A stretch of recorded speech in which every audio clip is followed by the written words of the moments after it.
It shines a light onto many deceptive and unethical activities that otherwise would remain secret, and it raises important issues about the future of the National Party.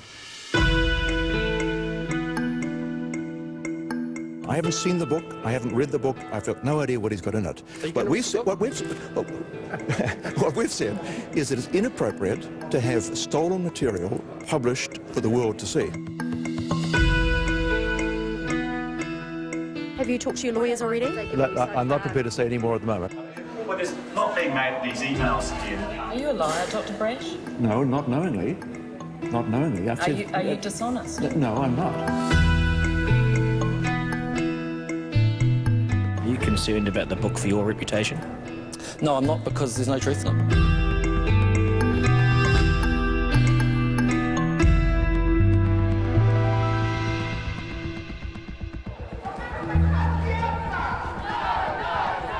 The 1980s and 1990s were turbulent times for New Zealanders. In 1984, a Labour government began wide-ranging free market reforms. Public services were privatised, unemployment rose, wages and welfare benefits dropped. How do you feel about this reaction to your policies? Brenda Mob. You don't think that is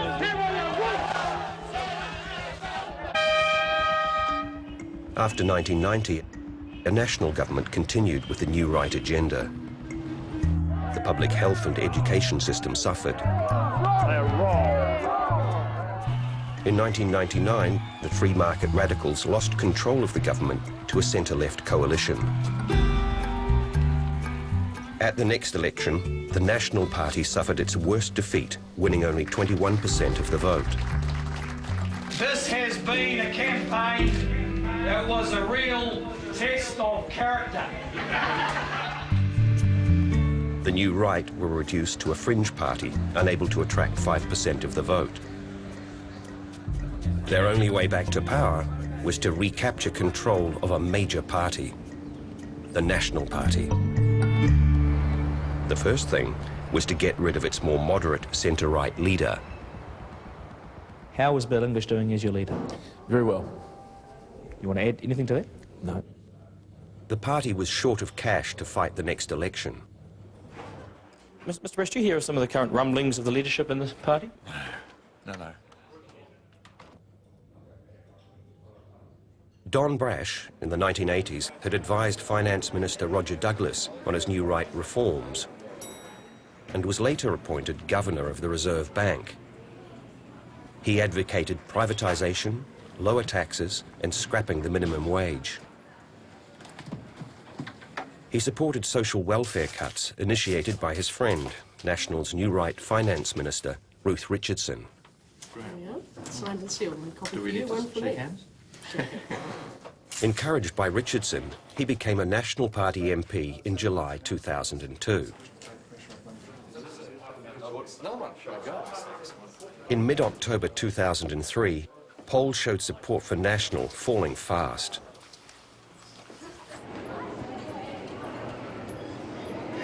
Is he challenging you for the leadership? I don't have any comment on that. If he is, do you have the numbers to... I don't have any comment on that. Okay? Brash was still a novice MP. His bid for leadership was risky. New Right activists rallied to support him. Brian Nicole, the ACT Party's campaign manager, called a PR man in Sydney, Brian Sinclair. Would he help? Sinclair agreed. He emailed Brash. At its core, politics is the art of persuasion. I look at it very simply along these lines. 1, analyse the market and the competition. 2, design your product. 3, consistently package. 4, always ensure there is an emotive gut reaction to your product. Sinclair flew to Auckland and signed up as Brash's personal assistant. We need to have you supported and surrounded wherever you go. And we need to get a firm hand on your media, image and communications from day one. There has been speculation, going back even before I was elected to Parliament last year, that party members and MPs have believed that I would be able to provide stronger leadership than the current arrangements. Do I have the votes? I think I do, but as I say, until that secret ballot is held, I can't be sure. The business elite got involved. Business Roundtable Deputy Chair Diane Foreman emailed Brash. Could you contact all your friends in the business community and ask them to lobby their MPs for you? i.e., no Brash, no money. If there's anything I or my friends can do to help, please let me know. Kindest regards, Diane. Trying to block Brash, Bill English brought the vote forward from Thursday to Tuesday. What's your name today, Silas? By the end of Monday's lobbying, Bill English needed just one more vote. No comment to make, guys. That evening, backbench MP John Key visited English at his home in Wellington and asked what ranking he might expect if English stayed on as leader. Presumably satisfied, Key promised him his vote. At a pub over the road from Parliament, English's allies celebrated their forthcoming victory. I think Bill English has the numbers. I'm very confident that Bill has the numbers. Brash now had Brian Sinclair at his side, advising him on what to do and what to say. Had a good sleep last night, actually, and not too much not too much phoning at night time. Brash's friend Michael Bassett, a new right minister of the 1980s Labour government, had told him which MPs to lobby and wrote a column for 2 major newspapers on the day of the vote. It's with a great sense of responsibility that I advise you that I've been elected this morning the leader of the National Party. John Key had switched his vote from English to Brash. My first priority is the party. To lead an opposition with ideas that can uplift New Zealanders.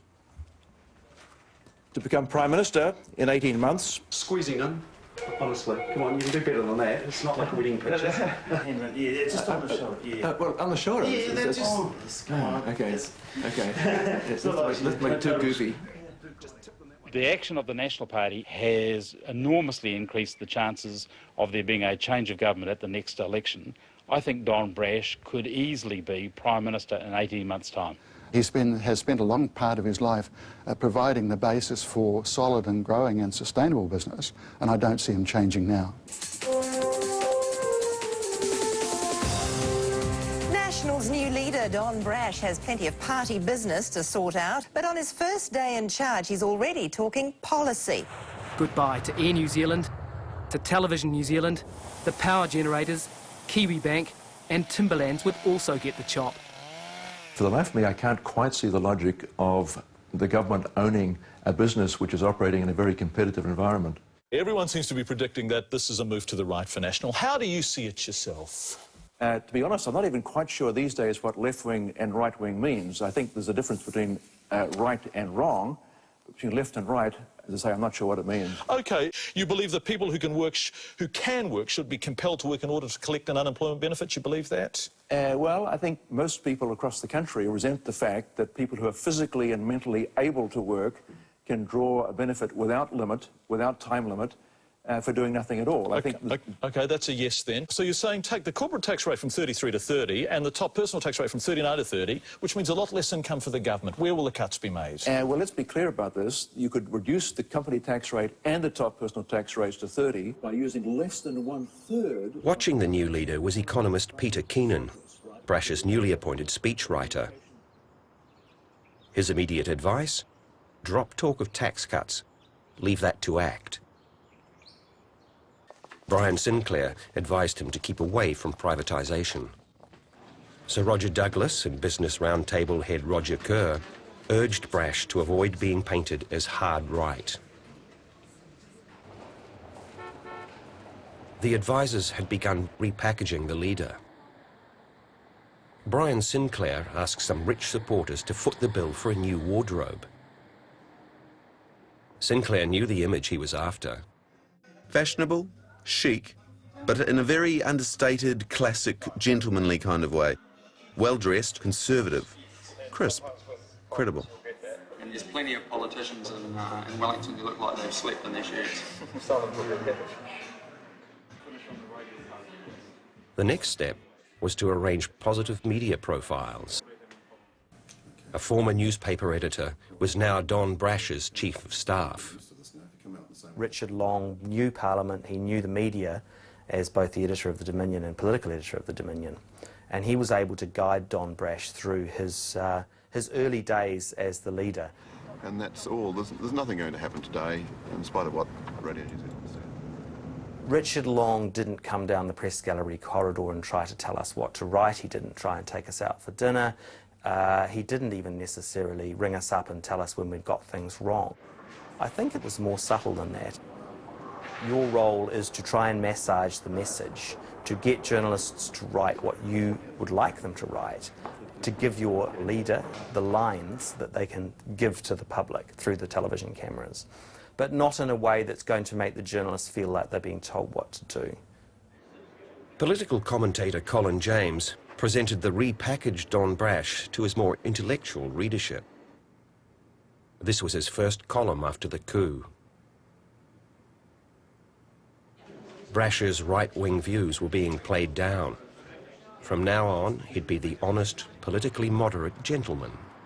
I feel slightly embarrassed. I feel like a minister greeting parishioners as they go to church. Where are you from originally? Originally from Singapore. I've been in home for Ah, 9 years. my wife is Singaporean. I know that. Yeah. Hi, good to meet you. How are you? Great. Where are you from? Forsyth Bar. Forsyth Bar, okay. But you were born in New Zealand? I was born in Hong Kong. Hong Kong, okay. Okay, my wife is from Singapore. Yeah. The new right had achieved a great deal. Their man was leading the opposition, supported by a team committed to regaining power and completing their agenda. Personal assistant Brian Sinclair, speechwriter Peter Keenan, media manager Richard Long, and managing caucus Murray McCulley. The key strategic objective was to become players, to be in that mid-30s territory in the polls where people with a bit of casual arithmetic can see that you are part of a potential governing combination. To show momentum, the early public opinion polls needed to lift and lift again. Which political party would you vote for? The National Business Review, whose publisher Barry Coleman was a keen Brash supporter, conducted the next political survey. When Coleman saw the early results, he emailed Brash, "This is the shot in the arm we've all been praying for." Matthew Hooton, part-time speechwriter for Brash, was quick to comment. You can do anything you like if you keep going up in the polls. And if you make big, bold moves, you will go up in the polls.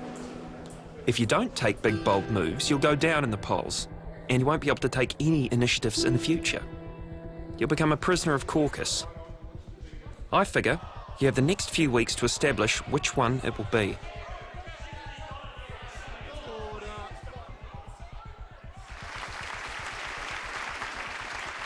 A man who knew about big, bold moves was the New Zealand First leader, Winston Peters.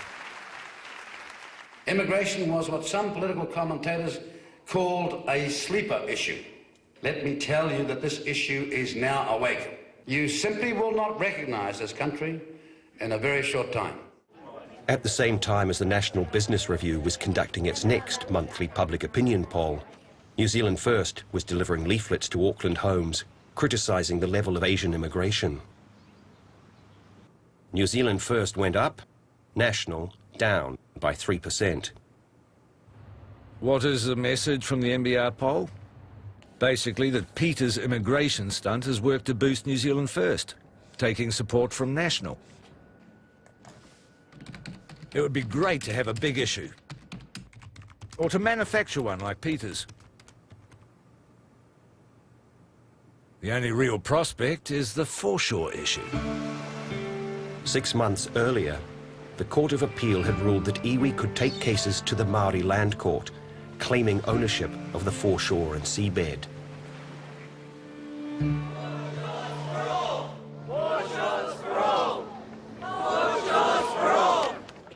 The prospect of Māori control over beaches and harbours frightened many Pākehā.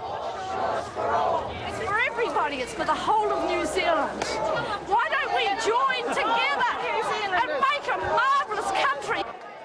We do not want exclusive ownership of that to be vested in any single group to the detriment of any other group. It is ours and it should remain ours.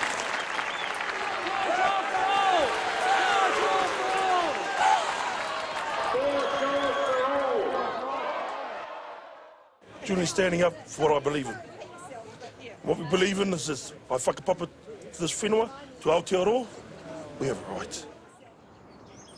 Peter Keenan thought about it overnight, then emailed Brash. What I have in mind is a major speech on race relations in this country, delivered at Orewa. This sort of speech needs some serious time to work on. It needs to have an elevated tone, not day-to-day politics. It will come after a summer with demonstrations on beaches, so that should set it up well. On the 10th of January 2004, a group of visiting American senators met Don Brash and Foreign Affairs spokesperson Lockwood Smith at the Sheraton Hotel in Auckland. Brash had worked in Washington and felt at ease with American policymakers. Republican Senators Conrad Burns and Saxby Chambliss were strong advocates for America's nuclear defense establishment. Chambliss represented Georgia, home to 10 missile-carrying Trident submarines. In 1986, after years of anti-nuclear protests, Parliament had passed a law making New Zealand nuclear-free. American politicians had never given up on getting the policy changed. Don Brash and Lockwood Smith believed their discussions with the senators would remain private, but a New Zealand Foreign Affairs official was taking notes.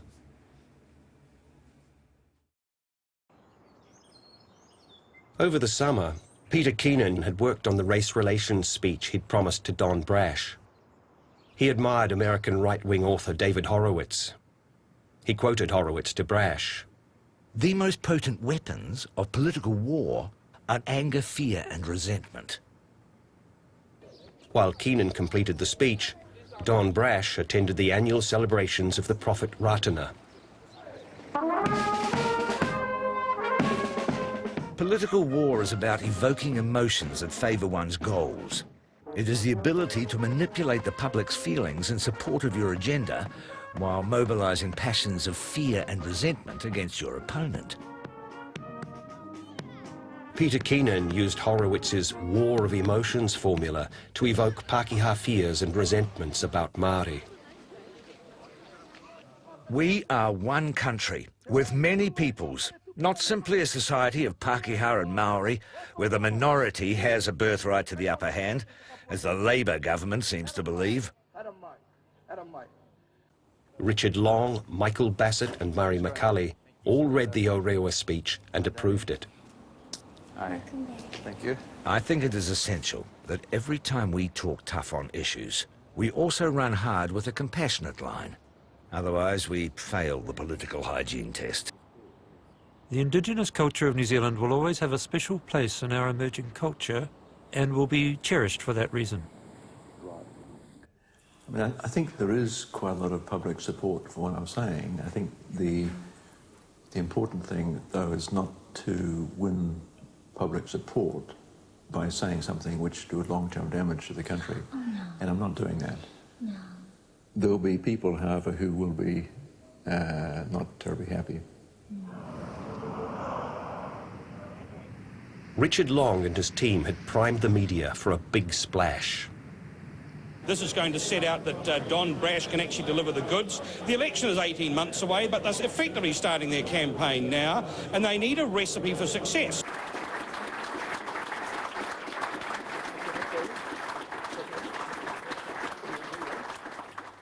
Over the last 20 years, the treaty has been wrenched out of its 1840s context and become the plaything of those who would divide New Zealand from one another, not unite us. We are becoming a society that allows people to invent or rediscover beliefs for pecuniary gain. Iwi are developing a central role with respect to local government. They possess the power to veto many development projects which could provide us all with jobs.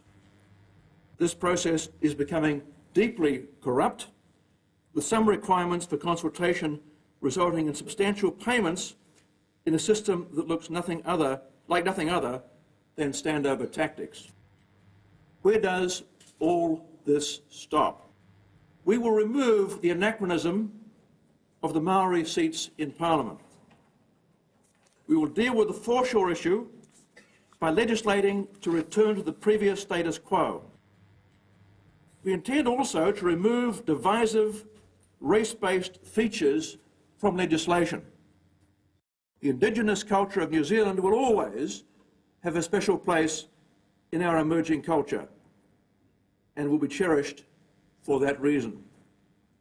But we must build a modern, prosperous, democratic nation based on one rule for all. Thank you very much.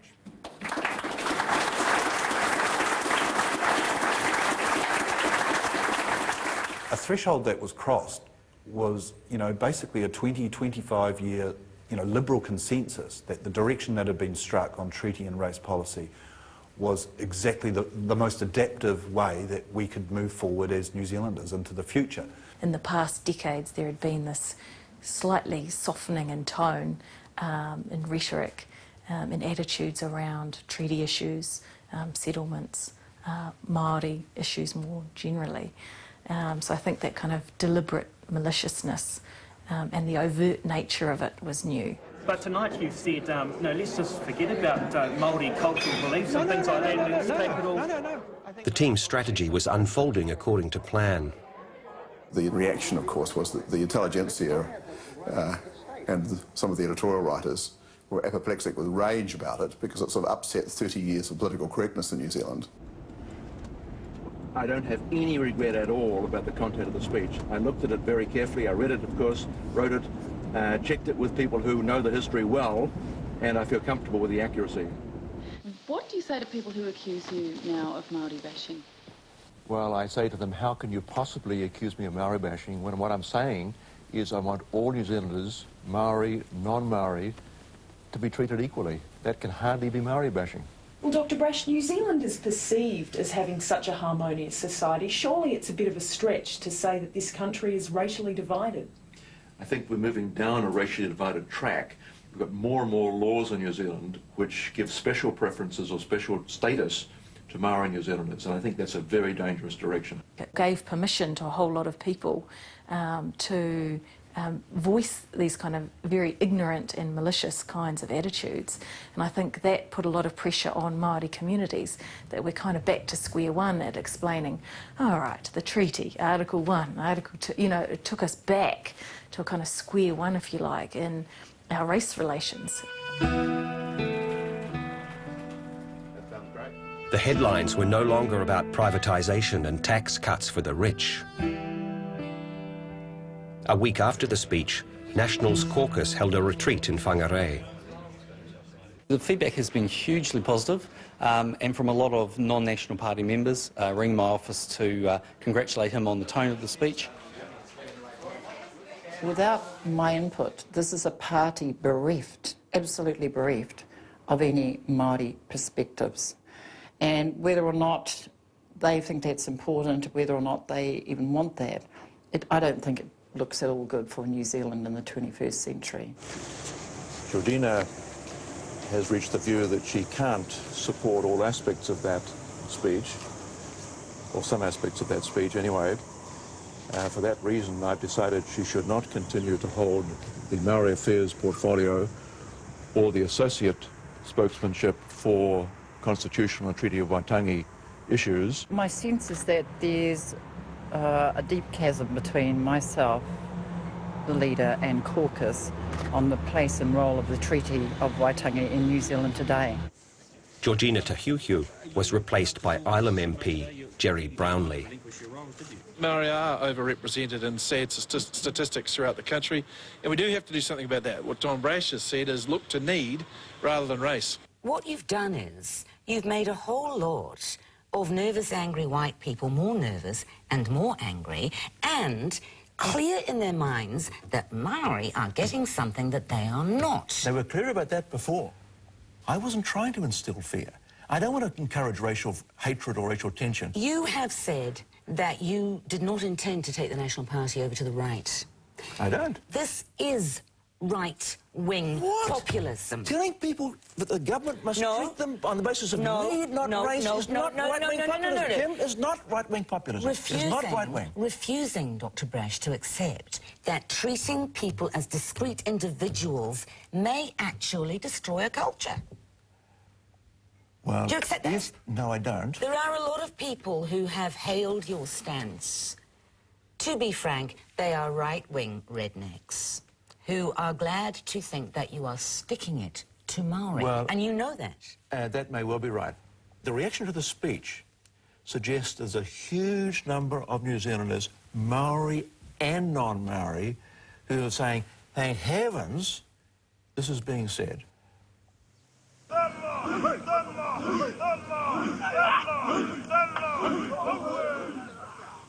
In order to dominate the public stage from time to time, we need to give the media a sense that there is a game on.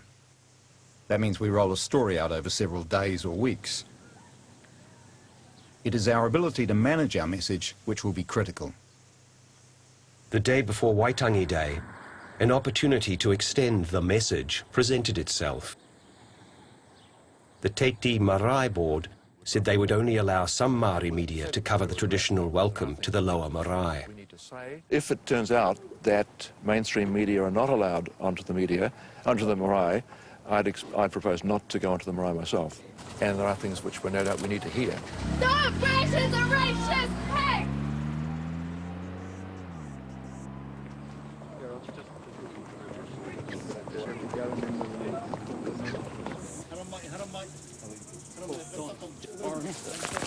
Come forward, come forward. There's media's not allowed on here. Move out, please. Okay. No media allowed. Sorry, Dr. Brash, what's the situation? It appears that the mainstream media... Not a bad shot. Where are you taking them to? Well, I guess it reflects a concern that people have. They don't understand my position. I would like to have been engaged in a constructive conversation with them. But if there is to be a racially based ban on the media, I can't do that. And I regret that very much. Waitangi Day is a hugely important day in our history. Hugely important. And it's a sad thing that it's become a day of conflict and aggravation. We've got to move it back to a day which we celebrate. Racist views, Mr. Brash. I think this is where some of the conflict is coming from. Okay, can we just keep moving, please, folks? Okay. Thank you.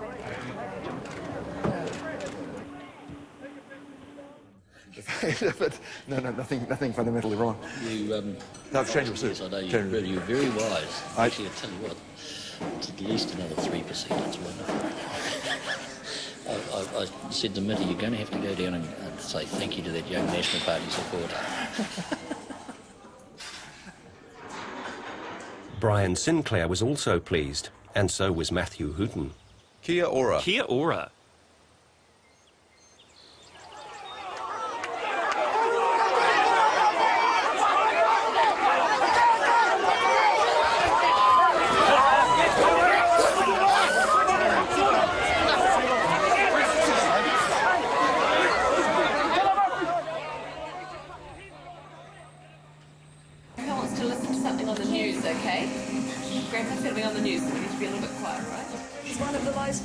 Political turnarounds in polling history. National's campaign against special treatment for Māori seems to be paying off. National, under Don Brash, is now the most popular party in the country, stripping support from Labour and New Zealand First. And this tells the story, our first One News Coal Brunton poll of the year, and National out ahead on 45. That's a 17-point jump since December. Labour, we see, have fallen from 45 to 38. They've dropped 7. In terms of the other parties, at the end of last year, New Zealand First have been on 11. They've fallen 5 to 6. Look at Don Brash, he's picked up 11 points to 24, and Winston Peters has fallen 4 to 9. So, what's caused all of this? Fantastic. Isn't it astonishing?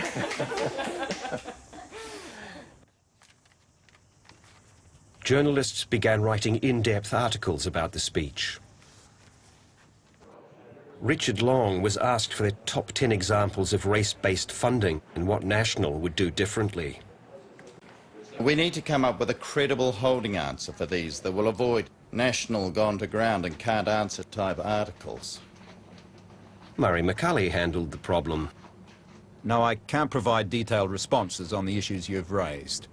Being thorough people, it is normally our practice to spend more than 2 weeks going through a consultative and deliberate process before announcing policy. Richard Long liked this response. He emailed it to staff. Attached is a reasonable response we can make to the nitpickers demanding instant, detailed policy answers from us. Well, I'm sure we can find a way around that. Come on.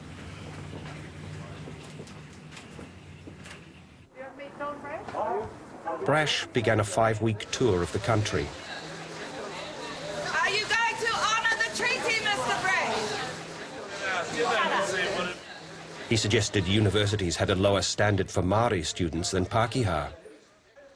Maori New Zealanders are sometimes put in positions which they're not well qualified for. Non-Maori think they're incompetent because they're Maori. The reality is they're not qualified for the job. They are subjected while they're in the system to the same exams, the same workload, and they have to pass at the same rate as everybody else. When questioned about the education comment, you should explain that you were basically talking about perceptions. Slip into example anecdote mode when they attempt to nail you from now on. Oh, I think there have been a number of examples in recent times. Sing-along with Maori tapes, evening golf courses, personal grooming courses and so on. These are not the kind of courses which are going to make Maori, enable Maori to get the kind of jobs which will raise their incomes. Soon, the government was also trying to appeal to the voters responding to Brash. They began to review the targeted programs. For example, closing the gaps had been, quite openly looking at these disparities, trying to address them. That all then came to an end because it was seen as too politically dangerous.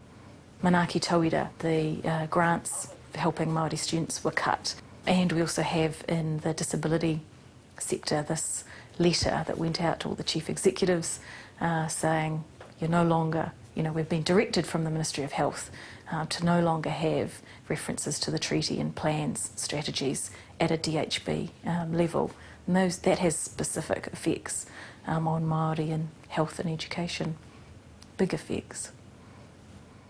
There has been a misinterpretation and a misusing of that treaty by a sector in New Zealand. That does have to stop because it is driving a wedge between the two groups in the population. The fact is that under the treaty there are rights, pre-existing rights, which were reaffirmed. The need which Māori now have often arose out of the breach of those rights. So to address Māori need, you're actually recognising that certain rights have been breached. And it seems to me to be quite wrong to therefore call the addressing of need based on a breach of rights as a special privilege. It's also wrong because it misinterprets our history, where the taking of power, the taking of land from Māori, actually resulted in the privileging of Pākehā. That the establishment of Pākehā institutions of power and Pākehā wealth was a privileging done at the expense of Māori. So perhaps we need a Minister of Race Relations to consider Pākehā privilege rather than misinterpret the gross breach of rights which our people have endured for over 160 years.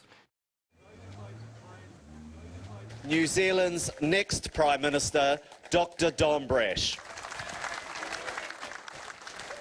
He was attracting big crowds, 400 in Masterton, 500 in Tauranga.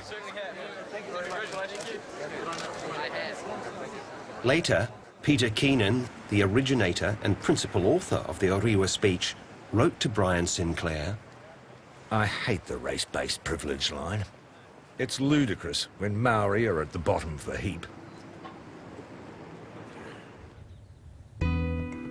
Watching from his summer home in the Gibbston Valley near Queenstown was former Reagan security advisor Dick Allen.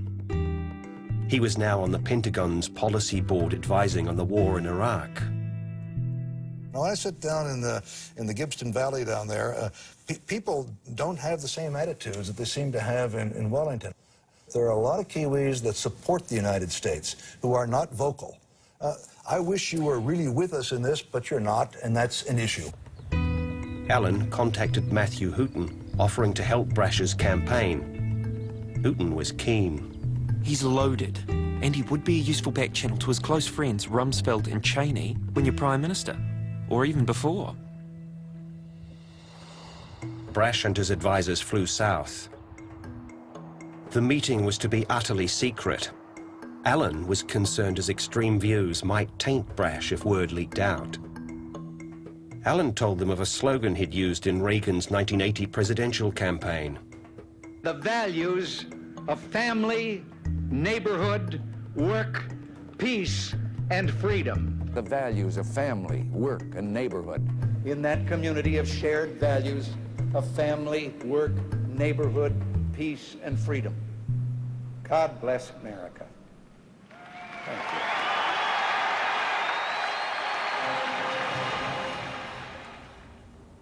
Thank you and good night. Peter Keenan was impressed. When we have you speaking on platforms, we would have a huge blue banner across the stage behind you with the words family, security, work, community, freedom. Then we have to make sure that in all your speeches you hit those buttons so that they become part of the subliminal view of National and Don Brash. Dick Allen recommended that if Brash was accused of right-wing extremism, he should say that he represented the mainstream of New Zealand values and thinking. Mainstream New Zealanders. I would like to see the free trade area agreement between our two countries stand or fall on the relationship between our two countries, and that relationship could be improved if New Zealand had a different position on nuclear policy, if our ships could call in your ports, if you would change that. We need to be allies. We really need to be allies again. We'd like your support. Dick Allen urged Don Brash to deliver a speech sometime in the future about the need for stronger relations with the United States. Don Brash continued on his public speaking tour. He was also meeting local business groups and corporate heads. He told professional landlords that tenancy laws were weighted against them and needed reviewing. He spoke to health companies who wanted more public money for private hospitals and compulsory health insurance for everyone earning over $38,000. Brash and MP David Carter met top executives of the country's main cigarette company who wanted a stop to tax increases on tobacco, which were reducing sales. National's corporate power base was being rebuilt. Donations to the party and support in the media were encouraged. The market wants there to be a competition for the goodness of democracy, and I think they've got it. Whereas 6 months back, most people felt National could not win next year, I think many people now think we definitely can. Early in May, photographs taken in Iraq's Abu Ghraib prison began appearing in the media. National had supported the invasion of Iraq.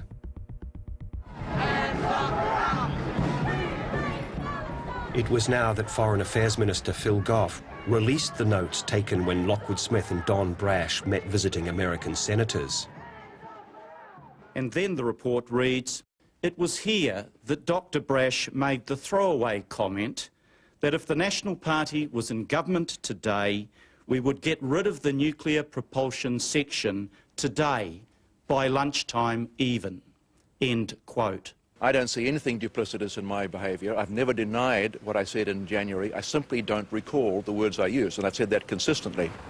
So the National Party policy on nuclear-propelled vessels, would it be gone by lunchtime? Would they be allowed back to our ports? I've made it very clear there will be no change in that policy without an explicit electoral mandate. There is no secret agenda. We are very open. I'd like to find a solution. So far, we've made no change in policy Dr. Brash, at all. the chances are you made that comment because why? 2 weeks later, Don Brash and Peter Keenan flew to Washington. The press was told the itinerary for their 3-day trip had not been finalised. In fact, Dick Allen had arranged a series of meetings with officials critical of New Zealand's nuclear-free status. We talked about the relationship between New Zealand and the United States. He's clearly got a good regard for the work which successive governments have done in New Zealand about economic reform and promoting free trade, but the nuclear thing did not, the word nuclear didn't appear at all. Brash and Keenan came home to worrying poll results. National was falling, and Labour was now gaining. Another speech was called for, this time on law and order. We should be thinking of this as a key part of our pitch to the female and elderly constituencies. With any luck, all the liberal, pinky, lefty criminologists and psychologists and their flocks of friends in the chattering classes and the media will vigorously attack the speech. That should whip the issue along for a while. We will have paragraphs prepared for the front office to reply to all the mail that is likely to come in. They are worried that we might do another Orewa on them. Every day, the media carry stories of horrendous crimes, appalling family violence resulting in death and disfigurement for women and children. We now have a class of serious repeat offenders who know no respect for other members of the community and whose actions leave us with but one sensible choice: to lock them up and throw away the key. Parole is a failed experiment.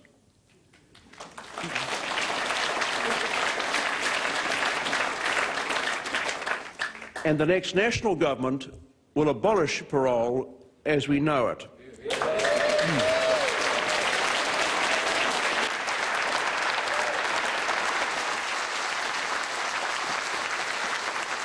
Well, there's some questions coming out now about the death penalty, and I think that's getting a little bit towards, overkill, pardon the pun. But I think all his ideas are right. Everyone's sick of it. We've all had enough. We want to feel safe in our own homes. Dr. Brash's speech is a cynical exercise in vote buying. He wants to throw more and more New Zealanders on the scrap heap. For National, it has been crime and punishment, but tonight's poll shows it's had little effect. Let's have a look at the figures now. National is still ahead this poll, but it's down 1 to 43. Labour drops 1 as well, from 40 down to 39, but there's still that 4-point gap. This speech had far less impact because many of the constituents that had already come across with the Orewa on race were already sitting there supporting Brash, so he wasn't going to grow the pie by twigging emotion around law and order. By then also there was far more measured conversation around the treaty and race issue, and I just think that already people were starting to think, well, maybe Brash is not quite, the leader we originally thought he was. By October, National had fallen behind Labour. Well, we have to do better, no question about that. I take my full share of responsibility for that. But what do you have to do better? Well, we have to raise our profile. You're farming in this area? Polls showed men supported National, but they weren't attracting women. Keenan sent the team articles about the feminine appeal of George W. Bush. The president himself said the W in his name stands for women. The team needed to find out more about female voters. When you think of the National Party, what images or thoughts spring to mind for you? Focus group research was commissioned. Women liked the anti-nuclear policy and New Zealand being clean and green. They thought National was too corporate, a boys' club, which might scrap things like free childcare for preschoolers. There is the perception of National as a club for older white male business people. We look like a bunch of conservative honky males in suits. Instead of changing policy, National's all-male strategy team planned women-friendly photo opportunities to soften the image. That's a cool camera. Big camera, isn't it? Yeah. Your next Prime Minister is right next to you. A fundraising dinner at Wellington's Duxton Hotel was scheduled for early November 2004. Don Brash was to give the keynote speech. 230 invitations were posted out. Only 2 acceptances came back. I have seen him become, or at least gain the perception of becoming, a conventional National Party politician. Equally, you could argue that the more the electorate has got to know him, the less they like what they see. We have to deal with this perception of both funders and voters. If we do not, Don might as well pack up now and move on. Over the last weekend in October, Peter Keenan and Don Brash began an email discussion about the nature of right-wing politics and the crisis they faced. In my view, the problem is public perception of what National and Don Brash stand for, i.e. a return to the days of major reform, with privatisation, welfare cuts, spending cuts on core services, and another round of employment law reforms that will drive wages down. Raising the age of eligibility of superannuation is a huge political negative for us. We simply have to neutralise the political damage as best we can. I'm more than happy to debate that, and in particular whether it would be better to lie. I'm not at all sure what you're suggesting, agreeing with the undesirable things Labour is proposing, 4 weeks annual leave, total opposition to asset sales, total opposition to flattening the tax scale, etc., will get us there. I'm also left wondering what I will actually achieve by winning the election. Indeed, I'd much prefer to go and do something enjoyable and more lucrative than being a Prime Minister of a status quo government. I am not suggesting a need to lie. We just need a more nuanced way of talking about super issues. Sort out privatisation in the second term. The policies that National Brash stand for are not widely enough shared in the community to win an election. We are talking about the electorate's perceptions here, not the reality. Politics is war, and you have to choose the terrain that suits you. Hi there, Anne. On Monday, Don Brash asked team members to submit a strategy paper on winning the 2005 election. All the team agreed they needed to remove from public attention to inoculate some unpopular policies. Murray McCulley wanted superannuation inoculated before Christmas. Richard Long was worried about opposing 4 weeks annual leave. We frightened off those blue-collar male Labour voters that Don dragged across on Orewa. The strategists had also looked for vote-winning issues. Soft-centre voters are inherently self-interested. Election-winning behaviour requires you to slosh those funds around and buy your way to the Treasury benches. Our second big issue after one law for all has to be tax cuts. A bold statement promising big tax cuts, but without the detail. Peter Keenan was a fan of George W. Bush's strategist Karl Rove, also known as Bush's brain. Rove is an acknowledged master of negative politics. Rove believes there's no point in attacking a candidate on his weak points. You attack on his strong points. Do that right, and there's nothing left. The team agreed National should attack Prime Minister Helen Clark on her integrity and characterise her as arrogant. There was another crucial conclusion. After a year of declining polls, they decided it was time to call in overseas experts. The inoculations began immediately. The National Party has proved that it supports Finance Minister Michael Cullen's superannuation fund. In a policy U-turn, Don Brash today signed a letter committing National to maintaining the $6 billion fund if elected. It seems that New Zealanders really do want to see a tangible fund out there which appears to give people more comfort. 2 weeks later, National announced it now supported increasing annual leave from 3 to 4 weeks.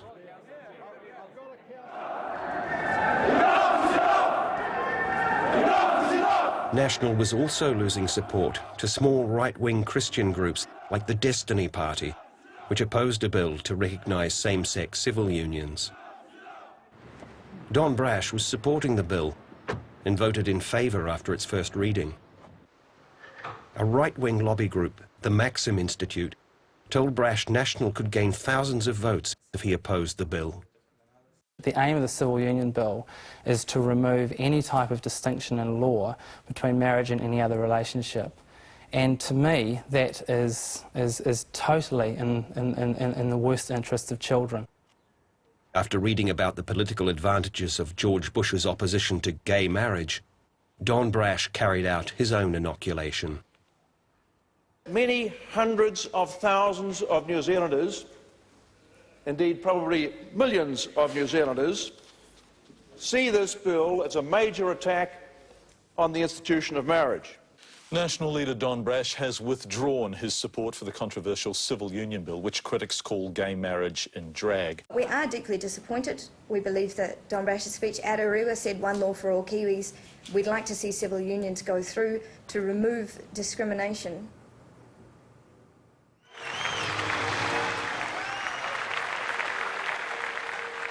In their search for overseas experts, the team looked to Australia. We will decide who comes to this country and the circumstances in which they come. Specialised polling by Linton Crosby and Mark Textor had persuaded John Howard to exploit voter fears of immigrants and terrorism. Crosby Textor had helped Howard to 4 election wins. National's General Manager Stephen Joyce signed them up, and quietly they set to work in Auckland and Hamilton, conducting focus groups with what they called undecided, uninformed and indifferent soft voters. Soft voters thought New Zealand was headed in the right direction. They did not blame Helen Clark or her ministers for the problems they thought did exist. Then Crosby Textor prompted the groups. Regardless of your overall view of Helen Clark, what would you acknowledge are her weaknesses, even if they are slight and begrudging weaknesses? An emerging trend was identified, that perhaps Helen Clark was too busy with other people to worry about working families. Perhaps she was trying to cater to beneficiaries and focusing too much on minority issues. These perceptions will not exist and mature on their own and must be consistently demonstrated to be effective. Crosby Textor recommended that soft voters' fears about immigrants and Māori be linked to their embryonic doubts about Helen Clark and her government. National should continually demonstrate how Helen Clark and the Labour Party are focused on the noisy minorities at the expense of hard-working New Zealanders.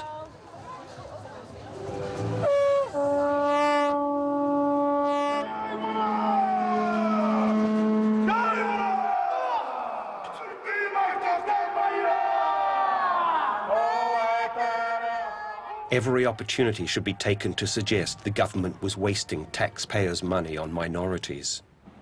Now, swear that I will be faithful. Eventually, doubts would grow in the minds of soft voters to the point where they would vote National. Crosby Textor's research was continued and strategy refined month by month until the election. The first target would be beneficiaries. Well, a dog whistle is a very high-pitched whistle that only dogs can hear, obviously.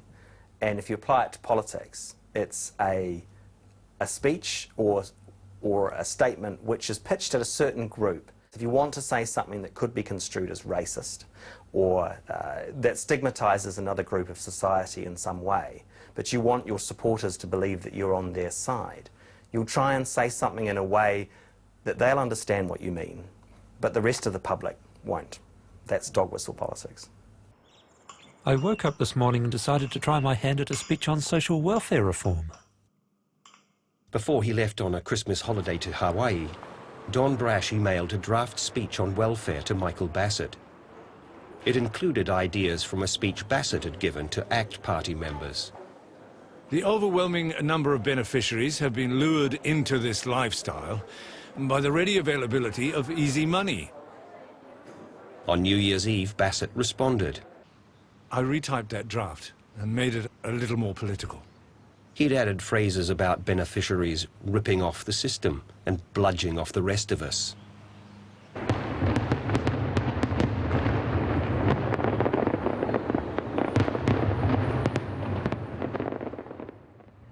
In January, the team agreed that Brash should deliver the welfare speech in 3 weeks' time at Orewa. Macaulay wrote the introduction. Labour's only response to welfare problems was to create more committees, institute reviews, develop plans, establish boards, expand regulation, and maintain an expensive beehive spin machine. Some of the ideas in the speech unsettled social welfare spokesperson Catherine Rich. She was assured changes would be made and the speech would be toned down. Peter Keenan worked on its emotional impact. Why should Kiwi families battling to get ahead in life have to support numerous people who are not making a similar effort? Examples were added about Pacific Island and Maori beneficiaries. The day before giving the Orewa speech, Don Brash was again at Ratana. The prophet had remarkable visions. I too have a vision. I see a multicultural society where all people are treated equally under the law. We, as a country... Don Brash needs this speech to be successful. National's poll ratings have been sliding downwards for months now, and this is a golden opportunity to reverse that trend. Party members were urged to ring talkback and to write to newspapers applauding the speech.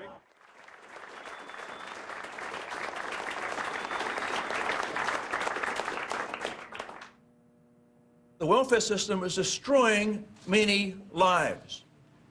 Early Maori leaders, such as Te Reparanganata, were especially worried about the effect of such welfare on Maori New Zealanders.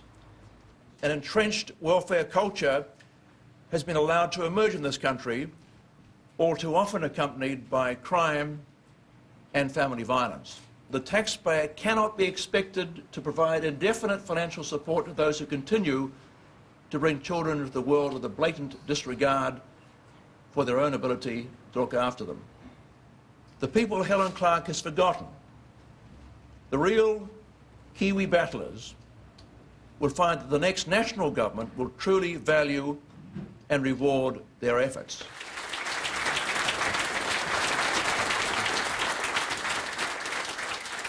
I don't think things are going to change too much until people are really quite ashamed to admit they're on a benefit.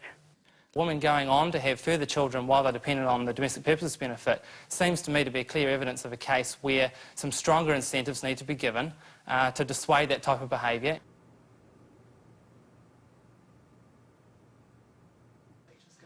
In the end, she felt unable to agree with some aspects of the Orewa speech, and in that sense I felt it unfair to ask her to sell that speech. Murray McCulley persuaded Brash to fire Catherine Rich as social welfare spokesperson. There's one thing is sure, we can't maintain momentum in the polls if the leader of the party appears to be indecisive and weak. This means no woman on the front bench of the National Party. Is that an issue? I have no comment to make about that. Catherine Rich was replaced by Judith Collins. I think it's actually about having someone in here who is prepared to go through with the policies that the leader has stated, and I am very happy to do so. Let's look at National and Labor over the whole year, and we see that after that initial spurt from Orewa, that was in February of last year, National throughout the year tracks down all the way to the end of the year, only picking up again this time round, once again after Orewa. The opportunity was taken to promote Brash supporter John Key to finance spokesperson. In March, he carried out another policy inoculation. Times have changed. The days of wholesale asset sales are gone.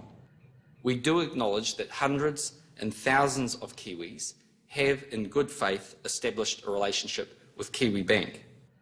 It is therefore our intention to keep the bank for at least our first term in office. Well done this morning. You were superb on Morning Report, and the Dominion and Herald pieces are excellent. It's gone across as a sensible, moderate approach, and another sensible inoculation. What we've got, I think, at the moment is people don't quite know what they're getting with National, because you support the Cullen Fund, you support the nuclear ships ban, you support 4 weeks annual leave, Kiwi Bank, you won't sell state assets, you're timid and coy about taxes. Where is the difference? How long have you got? The National Party and the caucus have overruled him, and he's slowly being pulled back, and we're not going to see the Don Brash that this country so desperately needs. Another Brash supporter was Telecom chairman Roderick Dean. He had helped corporatise the public sector in the 1980s. Dean had promised generous financial support to Brash and Key, but now he wrote to them saying he was gravely disconcerted. These policy announcements would only lead to disillusionment amongst your business colleagues. Dean was one of a group of 10 or 12 individuals the team classed as high-value donors. Doug Myers, for many years New Zealand's richest man, worth over $500 million.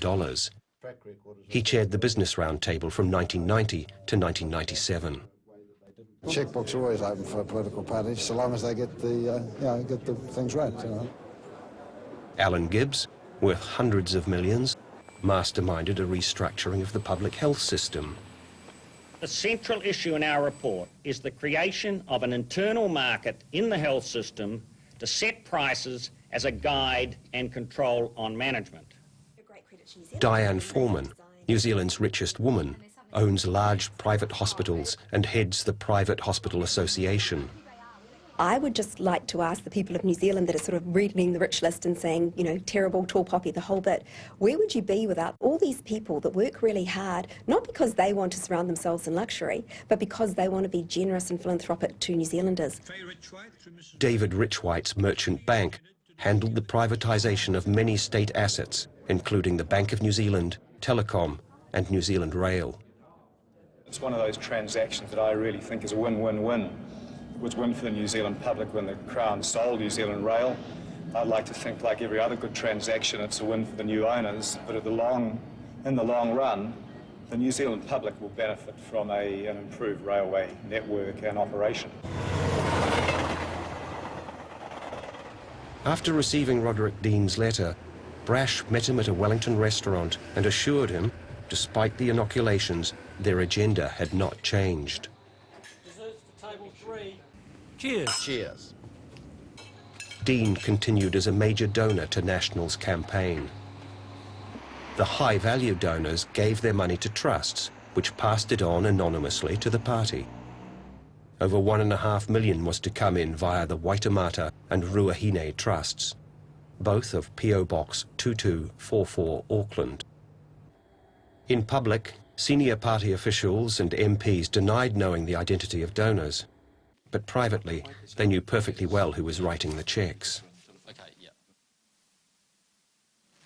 With the election less than 5 months away, there's uncomfortable reading for National and its leader. In the crucial party vote, Labour is on 45%, down 1.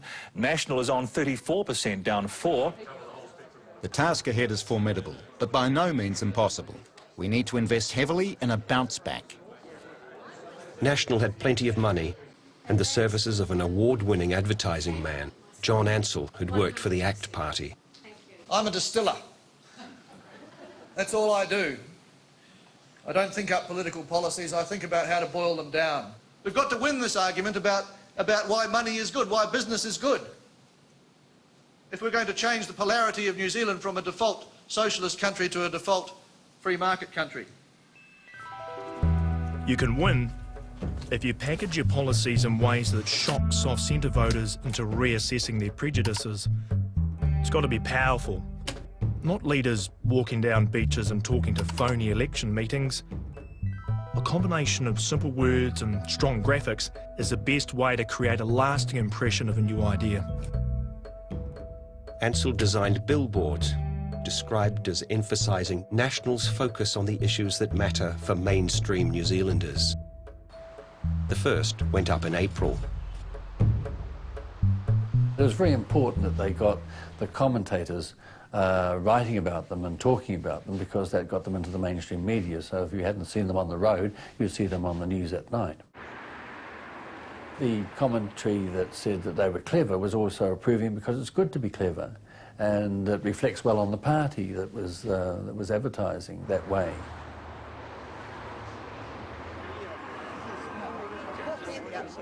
I think one of the nice ironies of the word Kiwi is that the word iwi is a part of Kiwi. I'm not suggesting that non-Maori should have special rights. I'm saying all New Zealanders should have the same rights, both Maori New Zealanders and non-Maori New Zealanders. Iwi, 3 letters, means not a small group of people of a particular colour. It means privilege. And Kiwi doesn't mean just a nice flightless bird. It means that old egalitarian thing of everybody being equal under the law. What it suggested was that Labour was somehow supportive of Māori rights and that National wasn't, when in fact, you know, not that long ago we'd had Forster and Seabed Act, which very deliberately and specifically extinguished Māori rights. This billboard cost $1,500 per month and has a daily traffic count of 9,000. National rented 90 billboard sites nationwide, rotating the messages until election day.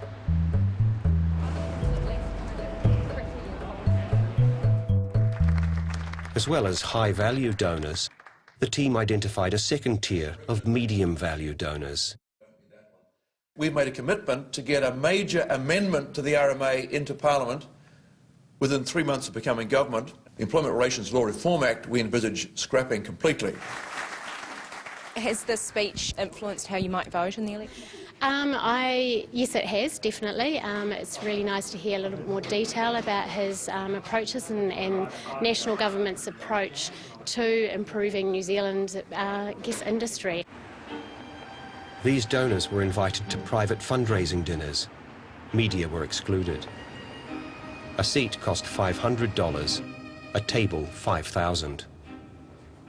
At one Auckland dinner, the pharmaceutical industry bought a table, private hospitals another, and the tobacco industry bought 2. Speeches came from John Key or Don Brash. A national government will use the private sector to provide solutions to problems in the health sector, and let private hospitals compete with state-run hospitals. We haven't got all the resources we could usefully use, hence this fundraising dinner tonight. But we are already better resourced than for many elections past. You can see the result in our current Billboard campaign. That campaign has been made possible by the support of people like you. With an election coming up, the racing industry was lobbying for fair tax, a reduction in the tax on betting. On the 13th of July, at Napier's Tapania Hotel, Don Brash met a group of racing industry people. If elected, National would deliver the tax cut. Brash's staff worked with racing industry people on a campaign to spend $100,000 on mail-outs to punters and on advertising National's fair tax policy. Signage at racetracks across the country would promote National. Under the Electoral Finance Act, political parties had a cap on their spending in the 3 months prior to polling day. Any advertisement that encouraged a vote has to have an authorisation statement on it from that political party.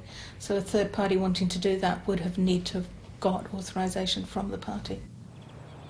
None of the planned advertising was officially authorised and therefore included under National's spending cap. An important race to be run during the election campaign was renamed the Party Vote National Stakes. Right. I'm not going to say whether I thought it was illegal or not, but the key questions are, was it an election advertisement, and that means, was it encouraging or persuading a vote? The other question is, was it published? Was it a form of advertising? The wealthy Christian lobby group, the Maxim Institute, which had opposed same-sex civil unions and promoted private education, was also keen to get involved.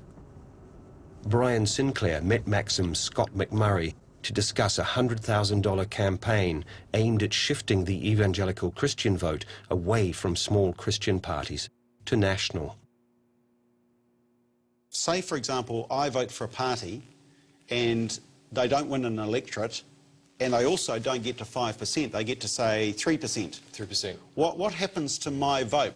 At the last election, there were about 100,000 votes that were exactly in that category, whereby they didn't get a seat and they didn't get 5%. What happens to those votes is they literally don't count. Therefore, should we place our vote with a party that's polling around 1, 2, 3%? If you want your vote to count, that is, you want to be voting for a party that you know is going to represent you, then you need to look very carefully to see whether they're going to win, that party is going to win a seat, or whether they're going to get over 5%. Don Brash told churchgoers that National would provide more money for their private schools. Maxim promoted National as a strong, viable Christian party. Hey, thank you so much for coming in, Dr. Brash. I do appreciate your time. Born in Wanganui, father was a Presbyterian minister, a pastor, a preacher. What is one thing that he taught you that you knew you had to pass on to your sons and your children?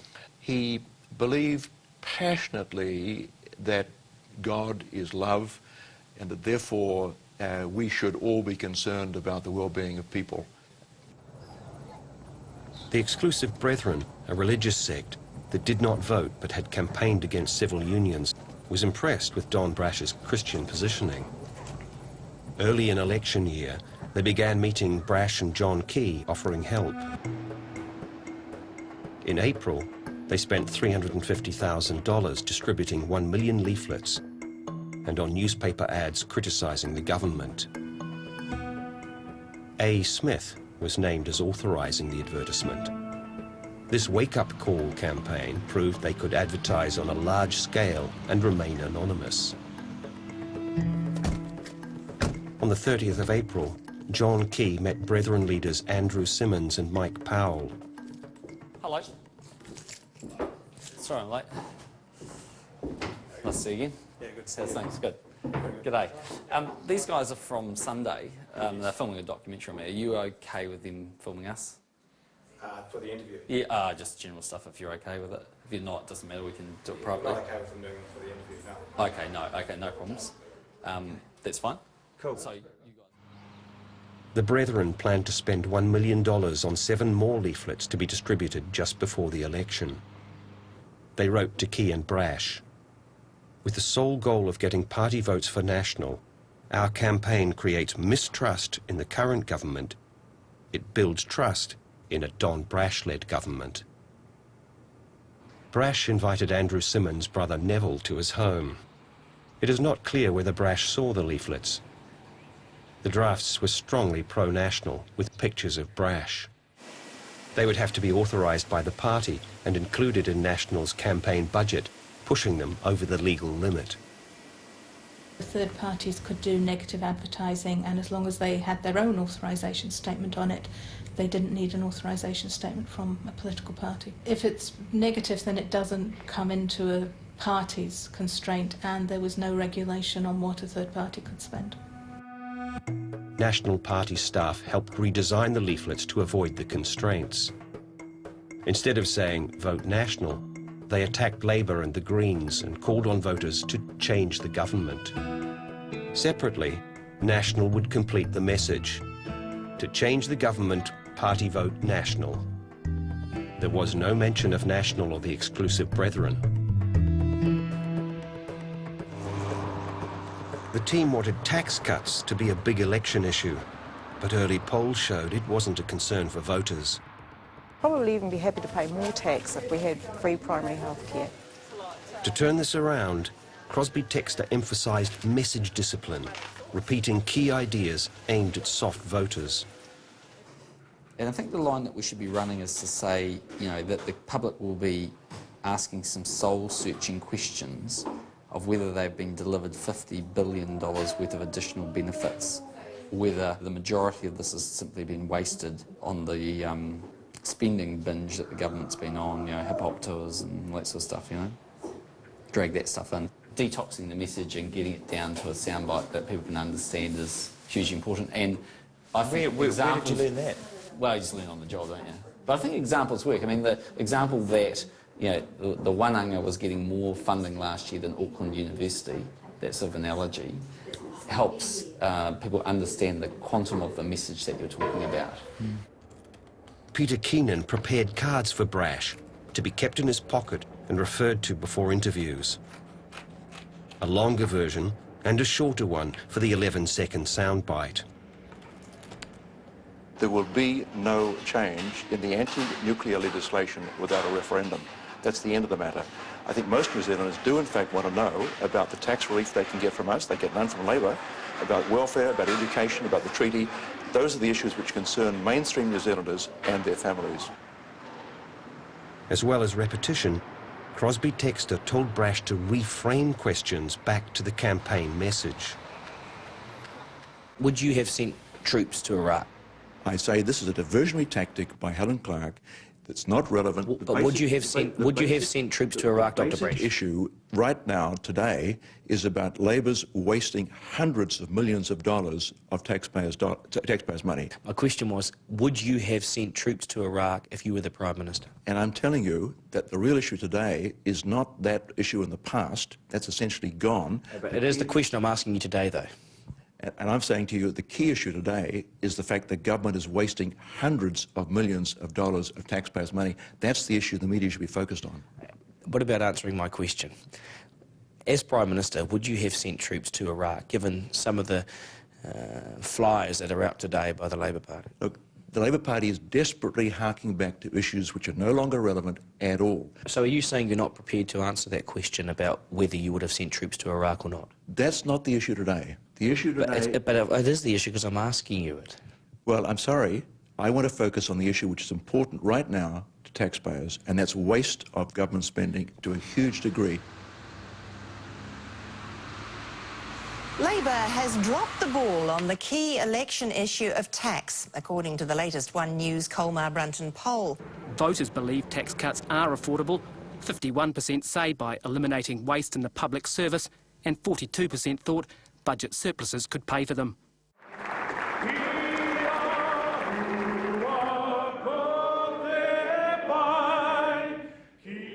Helen Clark, the prime money waster, and her sidekick, the Waste Master General, just love spending taxpayers' money. Your money. With tax cuts established as an election issue, all the elements were in place. Negatives inoculated, money, third-party campaigns, messages aimed at soft voters, strong, simple imagery.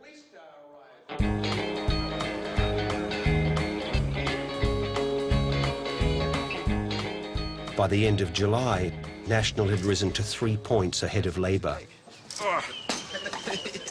On the day of a photo opportunity at Western Springs Speedway, Stand on anything. Can I stand on anything? Okay. the Prime Minister announced the election would be in 8 weeks. No problem at all. On Saturday, the 17th of September, 2005. Okay, bring it on, folks. Yeah, well, the winner's way. Yeah. Just before the campaign launch, Brash gave a speech in Wanganui about immigration. It was titled, A Reasonable Middle Course. We do not want those who insist on their right to spit in the street or practice female circumcision or stone gays and adulterers to death. There's anger at how difficult Labour's bureaucracy makes it for people who at least appear to be exactly the kind of immigrants that we want to encourage. This fear of Islamist fundamentalism, exacerbated when a Maori convert to Islam expresses admiration for Osama bin Laden, there is a resentment that too many immigrants, and especially those who arrive as refugees, go straight on to a benefit and live for years at the expense of hard-working New Zealand taxpayers. Ours is a moderate policy, a middle-of-the-road policy. We think it strikes the right balance between meeting New Zealand's needs but making it very clear we're not opposed to all immigration. We're certainly not wanting a racist immigration policy.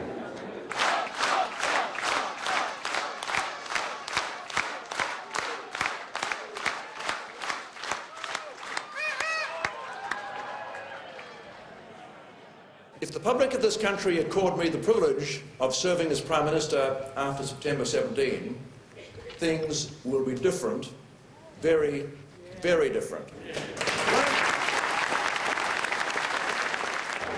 Any one thing in particular that stood out for you in listening to the speech?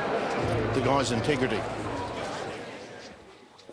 As the campaign began, National was slipping in the polls. A few days before the tax policy was to be announced, John Key suggested increasing the cuts by $360 million. Peter Keenan disagreed. I don't think the extra few dollars at the lower end will make much difference to voting patterns. This pushes an already heavily massaged fiscal impulse up to the limits of credibility. But the tax cuts were increased for middle-income earners. This is a substantial package involving some $3.9 billion in revenue foregone by the third year. There is no doubt whatsoever that this package is affordable. It's the Clark Cullen Taxathon with your hosts, the Prime Money Waster and the Wastemaster General. Thank you very much for your high taxation. Thank you very much. Thank you very, very, very much. John Ansell called this attack advertising, with a little humour. Thank you very much for your petrol levies. Thank you very much. Thank you very, very, very much. Thank you very much for your tax on bevies. Thank you very, very, very much. There was an online tax cut calculator. So what did you think of that? Excellent. It's a whole nother car. Is it enough to make you vote National? Yeah, it's got my... I'm convinced. We've had 2.5 million hits on our website this week. We have 60 or 70 laptops set up around shopping malls around the country this week. And we think as people learn more about it, they'll be even more inclined to support the National Party. We want people in racing to dump this Labor government and give racing a fair tax by voting National. That's what we want.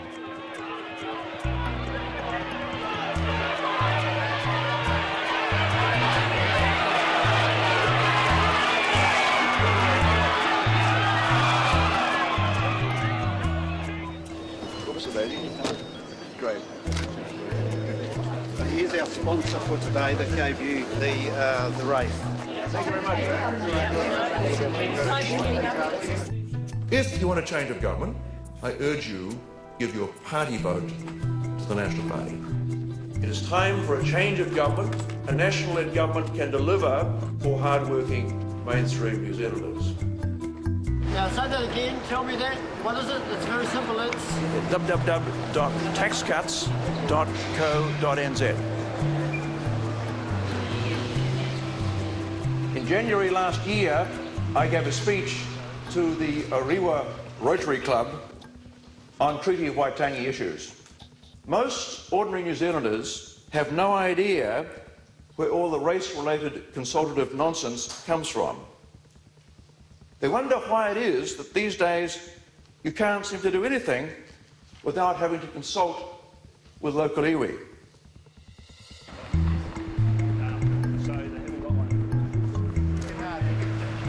I'm shaking the hand of the next Prime Minister of New Zealand. It's fantastic. Thank you very much. Keep going. Go well. Look forward to the coalition. Okay. On Friday, September the 2nd, in Invercargill, Don Brash met a group of exclusive brethren, including John and Alvin Burgess. Generally, we're concerned about the decline in the country, the moral decline. We feel it needs to be arrested. So we appreciate what you could do. And that, yeah, yes. Thank you very much. Good. He also met Mark Simmons. Very good. Good to see you. We just did the 773 policies. This is just for you. It was 2 weeks to election day. That evening, all around the country, a leaflet attacking the Greens appeared in letterboxes. It was authorised by a Stephen Wynne.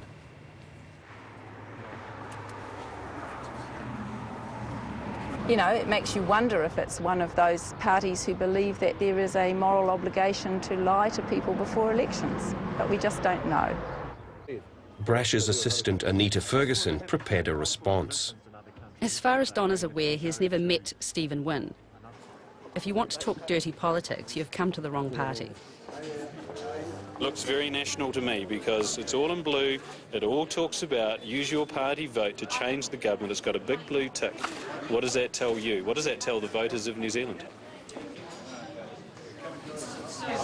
Hello, Rod. How are you? Doing well. Has this been planned? Not at all. I'm doing my walkabout in Rotorua. What are you doing here? Me too. Now, About Rotorua. the English in that is not very good, so I know that you didn't couldn't write be mine. it. That's right. It's not your writing, but... Do you know who's responsible for it? I don't. What do you think then about the accusation from the Greens on this matter? Well, I suspect it's another dirty trick accusation at National. We've had nothing to do with this at all. We don't engage in that kind of politics. On Tuesday, ex-members of the Exclusive Brethren publicly identified Stephen Wynne as a member of the church. The party is in no way involved. I denied that yesterday. I'm denying it again today. We've had no involvement in the preparation of those pamphlets. Torturing those Maoris, are you? Having a nice cappuccino there? Yep, certainly am. Thank you. Well, I'd shake your hand if you weren't a racist. Okay. Anita Ferguson wrote a new response for Don Brash. Question: have John Key and Don Brash met with members of the Exclusive Brethren? Answer: Dr. Brash has met with the leaders of most church groups in the past months. He has listened to the concerns of many different groups of New Zealanders. The next day, Exclusive Brethren leaders called a press conference. The campaign that we've put out is our own initiative. No party have written, authorised, helped with the distribution or financed it. Like hundreds of thousands of other Christians in New Zealand, we are deeply concerned about the current government's immoral agenda. Andrew Simmons had been filmed meeting John Key at his electorate office. Anybody from your group? First time. We went to see Dr. Don Brash for a formal appointment. We put forward 5 policies we thought would be prosperous for the country. Could be as long as 18 months ago. He always says he's pleased, and pleased with the support, pleased with the interest, and pleased to see us. Dr. Brash, have you met with the Exclusive Brethren at all? I have met with a number of groups, including the Exclusive Brethren. I've met with church groups, I've met with farmers, I've met with trade unionists, I've met with a whole range of people. How recently did you meet with them? How recently did I meet with them? I can't honestly tell you. I think I met with them about a month ago. Did they tell you about their plans for the pamphlet drop? Okay. Did they tell you anything about that? Thanks. That night, Richard Long wrote a set of lines for Brash. Answer: they mentioned they were so concerned about Labour's policies, they intended to distribute pamphlets attacking the government. If questioning persisted, Richard Long advised feigning irritation. Look, this is getting absurd. First, Labour said National was in the hands of the Americans, then we were in the hands of the Australians, then in the hands of the Business Roundtable and ACT. Now we're supposed to be in the hands of the Brethren. Frankly, I'm getting fed up with it. In the last month, we've been accused of being in the pockets of the Americans, then of the Australians, then of the Business Roundtable, then of ACT, then of the Exclusive Brethren.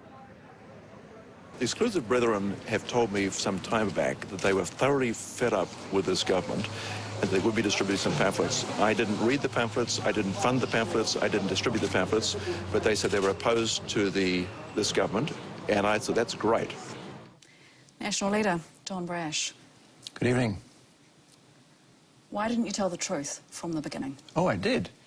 I've never seen that pamphlet until Monday this week when Rod Donald waved it in front of my face in Rotorua. Would you accept that, whatever you call it, political naivety, dishonesty, that you have misled the New Zealand public? No, I would not. No, I would not. I don't retreat from any statement I made this week. You have stumbled at a critical point in this campaign. I reject that completely. I'm more than happy to tell New Zealanders the National Party can offer them a tax package which is hugely beneficial to 85% of taxpayers, that we're happy to treat people... Are you going to apologise to the public of New Zealand? No, I'm not. I said nothing which was untrue. I'm an 85 Bison. I everything now, sir. I sell. In the last days of the campaign, the Brethren delivered 6 more leaflets nationwide. We're campaigning on the important issues facing this country, and we will continue to focus on the important issues facing this country. Look at the final One News Colmar Brunton poll before Election Day. National up 3 points from last week to 44. Labour drops 1 to 38, which gives National a 6-point lead.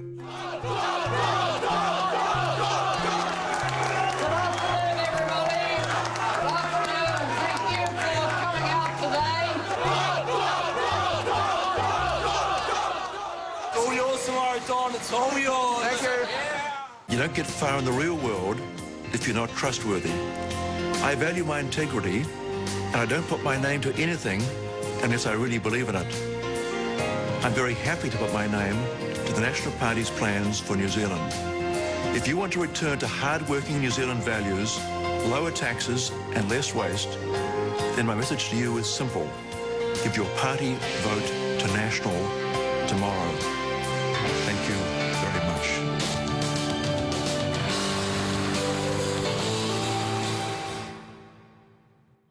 Good day for an election. Let's bring the voters out.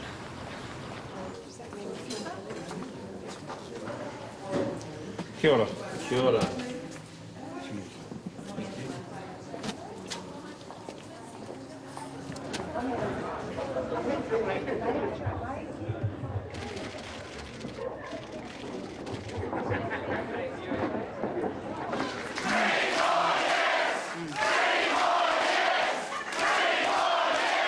They are 20,000 votes ahead of National. That gives her 50 seats, National 49.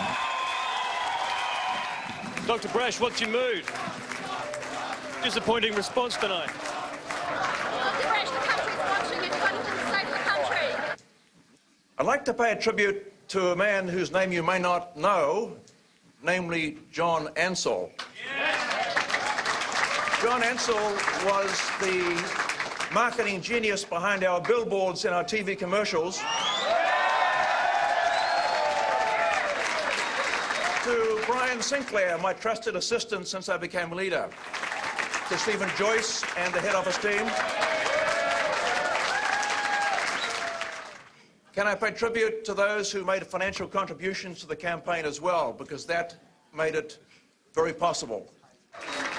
And I'd like to thank all the New Zealanders who put their trust in the National Party by voting for National tonight.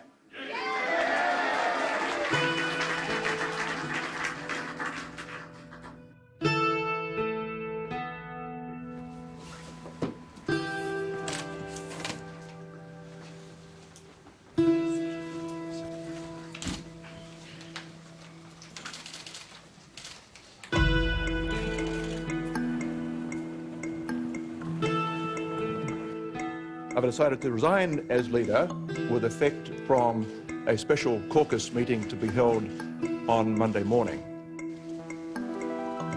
In relation to the Exclusive Brethren, I never received any correspondence. I wasn't aware of their campaign. I stand by everything I said. I've got nothing to hide. If I did, I'd tell you up front. I'm not stupid enough to know that these things don't come out. Can I start by saying I am honoured to have been selected as the next leader of the New Zealand National Party. Can I also pay tribute to the outgoing leader, Don Brash, for his significant contribution to the party. Can you confirm that you won't be allowing sort of outside influence like the Brethren, like people like Sinclair and that into your office to run your campaign? Yeah, well, certainly neither of the first two you just mentioned will be any part of our campaign. A week after he became leader, John Key flew to Canberra. A meeting had been arranged with the political strategists Crosby Textor. Key signed them up. Work began immediately on his 2-year campaign to become Prime Minister.